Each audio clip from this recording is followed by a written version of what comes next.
Résidinfo, le podcast des résidences Yvelines Essonnes. Bonjour à tous, quel plaisir de vous retrouver en ce beau mois de mai. Stéphane Salzman au micro. Au sommaire de ce nouveau Résidinfo, un projet très innovant, sans permis pour les sans permis, ou comment faciliter l'insertion professionnelle de personnes qui ne détiennent pas le précieux sésame. Le dispositif se met en place sur plusieurs quartiers des résidences Yvelines Essonnes, en partenariat avec l'association Agir Ensemble. Présentation dans un instant. Nous irons également à Guyancourt dans les Yvelines pour découvrir un ensemble très réussi, une quinzaine de logements construits au cœur du centre-ville. À propos transformations et aménagements, les études démarrent pour la pyramide 14 d'Evry. Nous y revenons dans une minute. Résidinfo. Sans permis pour les sans permis, c'est donc le nom de ce projet très innovant qui se met en place dans plusieurs quartiers des résidences Yvelines Essonnes en partenariat avec l'association Agir Ensemble. Vous le savez, le permis de conduire est essentiel, notamment pour faciliter une recherche d'emploi. C'est le cas de Clément, avec qui nous sommes en ligne. Bonjour Clément. Bonjour. Clément, vous, dans un premier temps, vous avez suivi la formation Les Geeks du bâtiment. Ça vous a mis le pied à l'étrier ? Oui, ça m'a permis de retrouver un travail. J'ai un contrat en CDD de 6 mois. Il y a du CDI dans l'air ? Ouais. J'ai un CDI si j'ai le permis pour être autonome, pour pouvoir bouger sur les chantiers. Ça coûte des sous, un permis ? Oui, ça je sais. Moi, c'est pour ça que je l'ai pas encore passé. C'est parce que j'avais pas la finance. Alors Clément, vous avez rencontré l'association Agir Ensemble avec les résidences et ça vous a permis de faire le point, de mettre le financement en place ? Oui, j'ai mon CPF, j'ai 645 €, je vais avoir 500 € de la mission locale pour m'aider au permis, je vais avoir aussi 500 € par la fédération du bâtiment pour le permis, donc en fait ça me le paye en fait. Merci Clément, bravo. Idriss Niang est le président de l'association Agir Ensemble. Accompagner les publics en situation de fragilité sociale et professionnelle est une priorité. Pouvoir décrocher le permis à moindre coût est donc essentiel, notamment pour les femmes. Oui, c'est ça, parce que déjà, lors des formations, on a différentes mères de famille qui viennent de différents milieux, de différents corps de métier. Et c'est avant tout l'autonomie, parce qu'on a beaucoup de mères de famille qui dépendent d'un mari, qui dépendent parfois des enfants. Et le permis de conduire, c'est vraiment un outil d'insertion et de mobilité. Aujourd'hui, 3 quartiers des résidences Yvelines Essonnes soutiennent ce projet. Le Valibou à Plaisir, Massy Opéra pour Massy Palaiso et le quartier des musiciens au Mureau. Concrètement, en partenariat avec les résidences Yvelines Essonnes, un local est mis à disposition de l'association Agir Ensemble à un prix préférentiel. Généralement, le financement du permis est assuré par différents dispositifs, compte personnel de formation, le CPF, plus des aides de l'État, de la région, avec également des partenariats comme pour Clément avec la Fédération française du bâtiment, la FFB. Mais si la personne n'a aucun moyen et qu'elle est motivée, alors les résidences Yvelines Essonnes s'engagent à prendre en charge 10 permis de conduire. Ce permis solidaire a donc beaucoup de sens et il permet aux résidences Yvelines Essonnes de renforcer les liens avec ses locataires.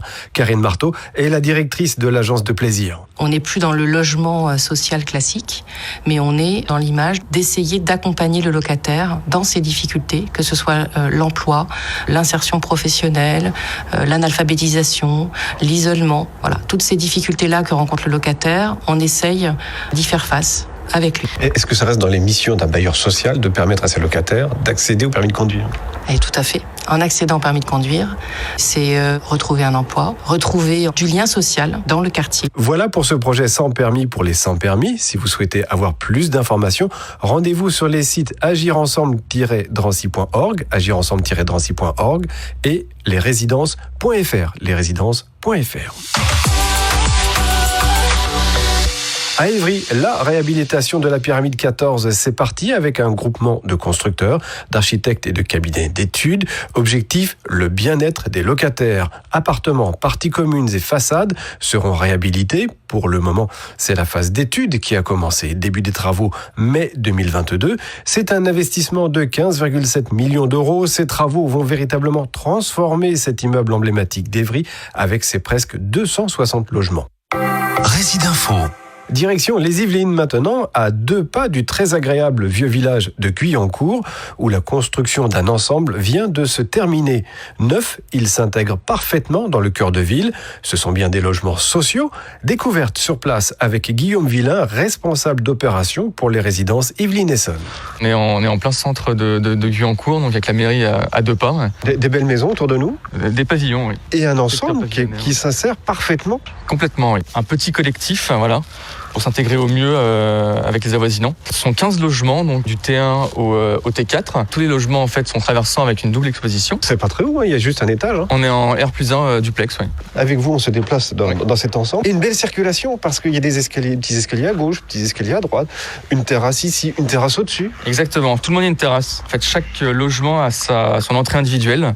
Donc en fait, on n'a pas de partie commune comme on peut voir dans les collectifs traditionnels. Voilà, chaque personne donc, rentre directement depuis l'extérieur chez soi. Donc c'est un petit côté pavillon. De la verdure, des petits jardins. Oui. Autour de nous, on voit le clocher de l'église, des très beaux arbres avec un parc. Où est-ce qu'on en est aujourd'hui de la livraison de cet ensemble ? On est en phase OPR, donc opération préalable à la réception, locataires qui vont pouvoir rentrer très prochainement. Les réservataires commencent à visiter donc, les logements. On a du plus PLAI et du PLS, du logement social standard, classique. C'est le but recherché, c'est la qualité avant tout. Les logements connectés ? Oui, tous connectés, oui. Et nous entrons dans un de ces logements, c'est très agréable, c'est grand ? Oui, c'est très grand, oui. Les logements sont très spacieux, donc on a apporté un espace de vie assez important, oui. Et des volets, des persiennes à chaque fois ? Oui, côté rue, oui, on a des persiennes, donc un des souhaits des architectes des bâtiments de France, voilà. Et donc la garantie que cet ensemble s'intègre parfaitement au cœur de Guyancourt. Vous le savez, Résidinfo est votre podcast et toute l'équipe se tient à votre disposition. Une question, une thématique que vous souhaiteriez aborder avec nous, eh bien n'hésitez pas et passez-nous un mail à l'adresse suivante com@lesresidences.fr en précisant Résidinfo. Je vous redonne l'adresse com@lesresidences.fr. Voilà, c'est déjà la fin de ce Résidinfo de mai. Merci de votre écoute. C'est avec grand plaisir que nous nous retrouvons en juin. D'ici là, prenez bien soin de vous et de vos proches. À très vite. Résidinfo, le podcast des résidences Yvelines Essonnes.